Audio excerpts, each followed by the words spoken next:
এই জাবুর, এই কিতাব, ইনজিল কিতাব, কুরআন আমি নাযিল করেছি কিসের জন্য?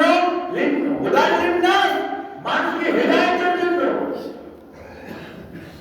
ওয়া আনজালাল ফুরকান, আল্লাহ রাব্বুল আলামিন জানেন যে আনজালাল ফুরকান, আমি আল্লাহ রাব্বুল আলামিন ফুরকান আল কুরআন, এই কোরআনের নাম হলো ফুরকান।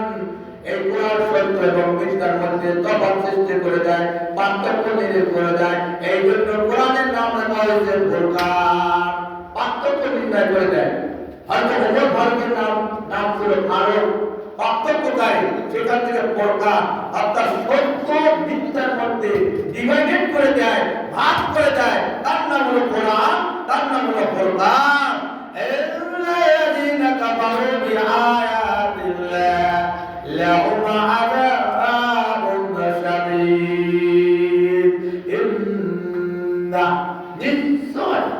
ইন্নাল্লাযীনা নিশ্চয় যারা কাফারু কুফরি করেছে, অস্বীকার করেছে বিআয়াতিল্লাহ, আল্লাহর আয়াতকে, লাহুম তাদের জন্য আযাবুন শাদীদ, শক্ত আযাব। কোরআন যারা অস্বীকার করে, কোরআন যারা অমান্য করে, কোরআনকে যারা মানে না, যারা বলে নবীর কাব্য, এটা গল্প, যারা বলে, আল্লাহ বলছে যারা কোরআনকে অস্বীকার করলো, কোরআনকে অস্বীকার করলো, আল্লাহর আয়াতকে অস্বীকার করলো, তাদের জন্য আযাবুন শাদীদ, শাদীদ মানে শক্ত, আযাবুন শাদীদ, শক্ত আযাব। আল্লাহু আযীজুন যুনতিকাম। এই কোরআন আল্লাহ তাআলা সম্পর্কে বলতেছে আল্লাহ তাআলা পরাক্রমশালী, অপারগী, পরাক্রমশালী। ইন্নাল্লাহা লা ইয়াখফা আলাইহি শাইউন ফিল আরদি ওয়া ফিস সামা।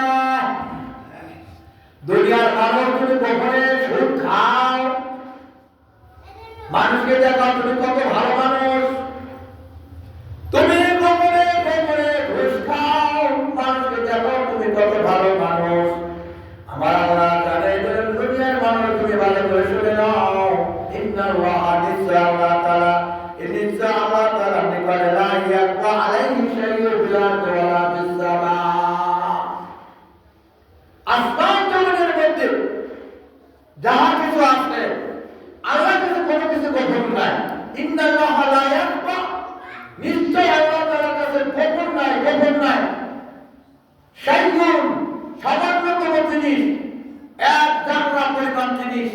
এই জামরার ব্যাখ্যা অনেক পার্টি সিদ্ধের হাত, যেখানে এই ঢাকু যতটুকু পানি এখানে রাখা যায়, অথবা একটা সরিষা দানা 70 ভাগের 1 ভাগ, অথবা গামছা লুঙ্গি ভিজাইয়া ধারা দিলে বেরুনে বেরুনে হয়ে যায়, এটাকে 1 জামরা পরিমাণ বলা হয়। তাফসীরের মধ্যে লেখা হয়েছে 1 জামরা।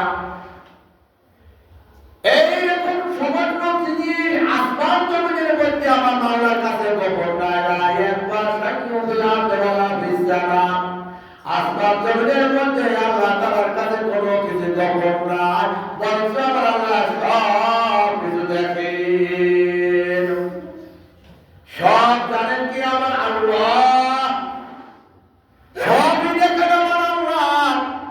আল্লাহর কাছে কোনো কিছু গোপন নাই, গোপন নাই, গোপন নাই। আমার আল্লাহ সব কিছু দেখেন। আপনার হাতের উপর যেমন একটা জিনিস থাকলে আপনি যখন সেটা পর্যবেক্ষণ করে দেখেন, তাম পৃথিবীর মধ্যে, আসমান জমিনের মধ্যে, সাগরের নিচে, জঙ্গলের ভিতরে, পাহাড়ের পাদদেশে, যেখানে বলো না কেন যা কিছু রয়েছে, আমার আল্লাহ তাআলা নিকটে সবই কিছু দৃশ্যমান। আমার আল্লাহর কাছে কোনো কিছু গোপন নাই, সব কিছু দেখেন, সব কিছু জানেন, সব কিছু আমার আল্লাহ তাআলা দেখেন। তো এই গল্প আমি আগে একবার আমার আলোচনার মধ্যে বলেছিলাম যে বিশ্বাস